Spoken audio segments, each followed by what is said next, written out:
আসসালামু আলাইকুম। হাজির হয়েছে মাওলানা ভাসানী বিজ্ঞান ও প্রযুক্তি বিশ্ববিদ্যালয়। প্রথম মেরিটের পর কোন সাবজেক্ট কত দূর গেল, আজকে এটা নিয়ে আলোচনা করব। চলুন শুরু করি। দেখুন, এটা বিভিন্ন ফেসবুক গ্রুপ থেকে নেওয়া হয়েছে।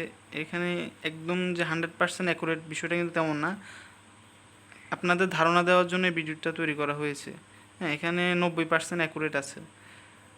ফার্মাসি 250 পর্যন্ত গেছে বা খুব কাছাকাছি ওয়েটিংয়ে আছে এমন। তারপরে সিএসসি 400+, এরকম পজিশনে যারা আছে তারা সিএসসি পেয়ে গেছে মাওলানা ভাসানীতে। তারপরে হচ্ছে বায়োকেমিস্ট্রি অ্যান্ড মলিকুলার বায়োলজি এবং জেনেটিক ইঞ্জিনিয়ারিং, এই দুইটা সাবজেক্টে যারা 800-র মতো আছে তারা সাবজেক্ট পেয়ে গেছে। আইসিটিতে যারা 800+ আছে, হ্যাঁ, তারা সাবজেক্ট পেয়ে গেছে 800-র আশেপাশে।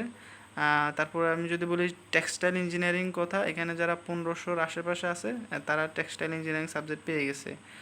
তারপর কেমিস্ট্রি 1200 থেকে 1400-র মধ্যে যারা আছে তারা কেমিস্ট্রি পেয়ে গেছে।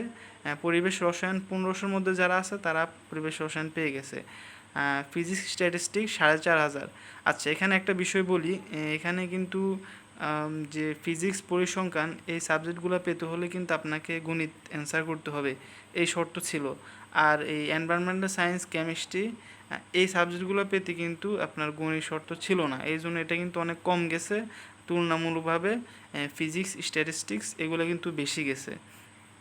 হ্যাঁ, তার মানে এখানে দেখা যাচ্ছে যে যারা সায়েন্সের আছেন, সায়েন্সের কিন্তু যারা 4500+ পজিশন আছে তারা সাবজেক্ট পেয়েছে। হ্যাঁ, সায়েন্সের সাবজেক্টগুলো পেয়েছে। পর্যায়ক্রমে অন্যান্য বিশ্ববিদ্যালয়ে এরকম ধারাবাহিক ভিডিও দেওয়া হবে কোন সাবজেক্ট কত দূর গেল। সবাই সঙ্গে থাকবেন। সবাইকে ধন্যবাদ। আসসালামু আলাইকুম।